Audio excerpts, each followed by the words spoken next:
Now, before we get on to the details of some of this, you've been a long-term Eurosceptic. Does this go right the way back to the 1970s and the beginning of the project? Before that, when I was with Reuters, I was based in Paris but sent north to Brussels in 1962, which is... a while back. I'm not even going to ask what you were doing in 1962. I was 3 years old in 1962. So, I became interested then, and I've kept a sort of wary eye on the EU ever since. Back then, it was only 6 nations, and it was a common market, which we joined. It's obviously, since then, it's transformed itself into the EU. Very basically, I don't believe this is about trade at all. We're always going to trade with Europe. We always have, we always will. As for tariff barriers and things, they've mainly been sort of abrogated by the World Trade Organization. So what I call the diversion which is being subjected at the moment is a con trick, because it's not going to be about economics. It's about two clashing governmental systems. Ours is parliamentary democracy. The Europe is a non-parliamentary, democratic commission of bureaucrats, basically. It's a bureaucracy. You can have one system to govern you or the other, but you can't have both. They're mutually incompatible. And I prefer our system.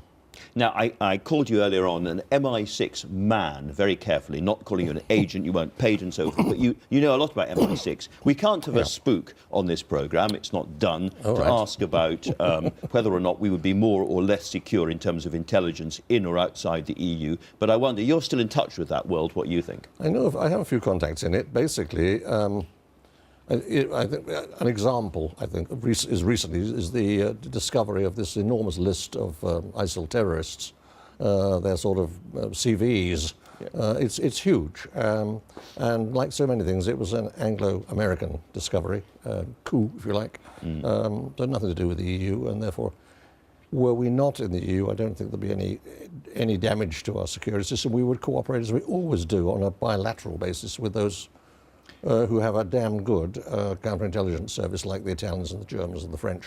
So we cooperate with individual countries, but there is no kind of EU organisation which helps out MI6. Well, if you put a very, very covert or classified document in front of the EU, that's 28 nations, 27 partners and us, it would be in our opponent's hands within the hour. So there is this thing called security. You've got to trust people you collaborate with in that world. One of the ironies of this, of course, is that people say that Putin would like to see us out of the EU and so forth, but actually the Russians are again quite high up in our list of potential enemies.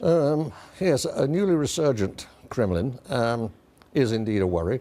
I've been told that there are now more active Russian agents in this country than there were in the Cold War, which is quite saying something. Yeah, absolutely. But on the other hand, in some areas like Daesh or ISIL, we have common interests because they have problems with Chechnya, and some of the most lethal IS agents are in fact Chechens. So we can cooperate with them on that area, but in other areas they have their own very much anti-British agenda. How concerned would you be about Turkey joining the EU? It's clearly on the glide path. It's not going to happen soon, but there's going to be visa-free access for all Turks coming up.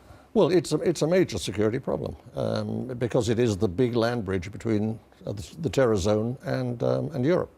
And your most recent novels were about Islamist terrorism and the Far East. I touched on that subject twice, and the second time, yes, was more or less.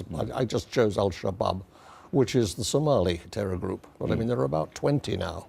It's not just ISIL, but there are quite a few subordinate ones that now are pledging loyalty to ISIL, and ISIL, as we know, is setting up in Libya.